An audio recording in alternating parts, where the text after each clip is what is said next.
of the left concerning the massive election irregularities and fraud that occurred in the 2020 presidential election.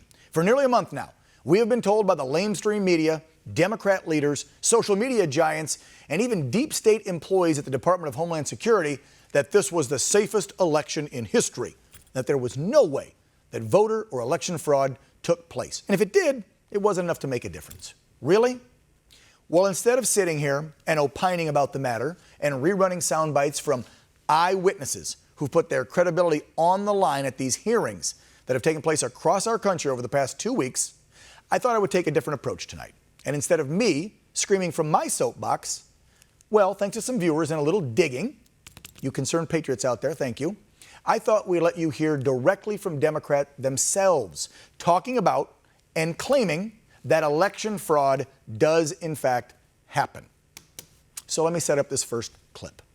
Actress, you might know her, and progressive activist Mimi Kennedy, who's a board member of the group Progressive Democrats of America, has been looking into election fraud for several years now. And she's actually spoken out about it numerous times. Oh, but you of course hear nothing about her saying this, right? Because the left and the mainstream media don't want you to hear it. So this clip is from 2016, where Kennedy appeared on the Thom Hartmann show to discuss just how easy it is to manipulate voting machines and, in essence, rig an election.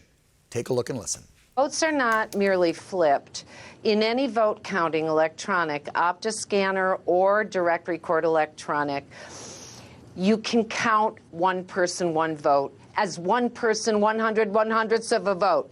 And you can shift the hundredths around so that I can be 150 hundredths of a vote and you can be 50 hundredths of a vote. You can apply any percentage from the latest polling, like, oh, the momentum is on this side of this candidate A, and here's what it is now. I bet they'll win tomorrow. And you can apply the percentage win, and you can change the digital results of an election at the precinct level, at the county level, and at all the levels that you need. So that, and the way they found it was a lot of court records that Bev obtained in court cases, whistleblowers, things looked bad in Shelby County, Tennessee. What an ironic name, Shelby County, right? Not the one in Alabama that's famous for gutting Title V, but Shelby County, Tennessee. And some of the databases showed election results with fractions, 0.31 votes. Right. And that was the Benny clue for you Smith guys. That was the clue for Benny Smith, and he went searching, and it took him a long time, but he found there was a secret way that you, if you knew the program and you had any access and you had pre-prepared your percentages, all you had to do was plug in USB, and it would change all the votes into the percentage victory you wanted. And the only thing you would see is stuff that we've seen, which is sudden disappearance. You're taking a screenshot of the election. Somebody has 6,000 votes. Suddenly they have 3,098 votes. What happened to the, well, that's fraction magic program running that to keep the desired percentages in line had to take some votes out of one column and put it in another. That's one thing. Is this something that Bev Harris and Benny, Mimi, is this something that they just like discovered on one or two computers? Is this something that popped up on a single USB drive? Is this something that is built into systems? Is this something that is statewide, it's built into nationwide? The system.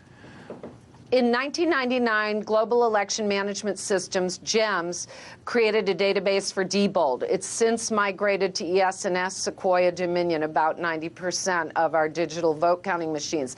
What it is, it's accounting software. You need 100 cents in accounting because you've got cents on the dollar. You shouldn't have it in vote counting, but it's there. That's what they found out. And the guy who put it in there was a man named Jeffrey Dean, and he had worked at an accounting firm, and he was in prison for embezzling from his accounting firm by using his software. Oh my. So it doesn't have a great pedigree, but here's the thing, it's there. The ability to turn us into fractionalized voters is there, and how you would use it once you know it's there in any of our 4 voting systems is you have to prepare a program based on percentages and then put it in. Thank you, Mimi. Appreciate you breaking that down for us. By the way, when she talked about the actual systems and software, did you hear a name in there we're familiar with now, 4 years later? Dominion. So, I guess depending on how election turns out for Democrats, that's what dictates if they believe election fraud does or doesn't exist, right? I don't know what kind of fantasy land, alternative world they live in. Found one more gem for you, though, before I leave you tonight. Remember Howard Dean, the former governor of Vermont, who ran for president in 2004, also used to be the chairman of the DNC, you know, the screaming guy that pretty much screwed up his career? Look at this tweet. He sent this out back in 2018. And then someone called him out for it. So this is actually a tweet and a retweet of his. But I just want to read this for you. Check this out. Howard Dean. One plausible theory about the change in voting patterns in Maricopa County, that's Arizona, folks. Are we talking about Arizona right now? Yes, we are. One plausible theory about the change in voting patterns in Maricopa County is that under GOP supervision, a variety of cheating went on, which was stopped when a Democrat took the reins. Really? So there you have it. Cheating only happens when Republicans are in charge, according to Mr. Dean. Yeah, like we believe you Democrats didn't cheat in this election. The evidence is there. It's overwhelming. Now, we just have to pray that our courts will see it and do the right thing. So now, I show you these hypocritical statements for you to share them with your independent or liberal-leaning friends.